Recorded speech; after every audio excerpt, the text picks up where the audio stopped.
ترک شکایت اور گلا کا نام ہی صبر ہے۔ بیوی کے لیے ضروری ہے کہ شوہر کی دلداری اور اس کی محبت کا احساس کرے۔ جھوٹ بولنا شخصیت کو تاریکی میں دفن کر دیتا ہے۔ اللہ کی معرفت حاصل کرنے کے لیے پہلی منزل توبہ کی ہے۔ حسد کی آگ حاسد کو جلا کر بھون ڈالتی ہے۔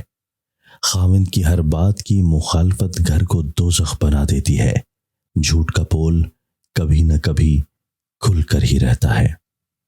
بیوی کے تمام حقوق رزق حلال سے پورے کرنے والا جنتی ہے۔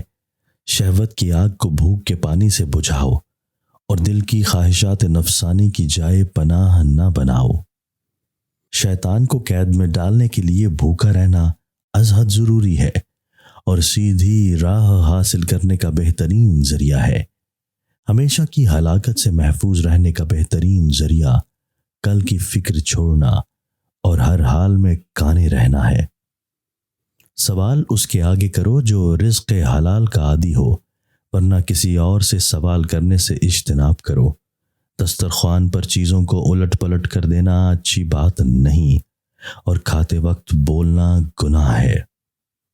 تکلیفوں کا زمانہ بھی ماضی کی نظر ہو جاتا ہے، اور سکون و آرام کے دن بھی شب و روز کی رفتار میں تحلیل ہو جاتے ہیں۔ گزرے ہوئے کسی بڑے سے بڑے واقعہ پر بھی غور کریں تو وہ محض ایک خواب معلوم ہوتا ہے۔ اللہ کا جو رنگ مجھ پر چڑھ چکا ہے یہی غالب رہے گا، اس کے مقابلے میں تمام رنگ ماند پڑ جائیں گے۔ ہماری عمریں سمٹ رہی ہیں، ہم جوانی کی حدود کو پار کر رہے ہیں اور بڑھاپے کی طرف دوڑ رہے ہیں، اور تم بچپن کے حصار سے کود کر جوانی کی طرف گامزن ہو۔ پیشاب بند ہو جائے تو پانی میں پیاز کو گھوٹ کر ساتھ میں تھوڑی مصری ڈال کر پی لیجئے، پیشاب فوراً کھل جائے گا۔ ہمیں بڑھاپا قبر کی طرف لے جائے گا، تمہیں جوانی خواہشات نفسانی کا راستہ دکھائے گی، لیکن تم نے اس راستے پر ہرگز نہیں چلنا۔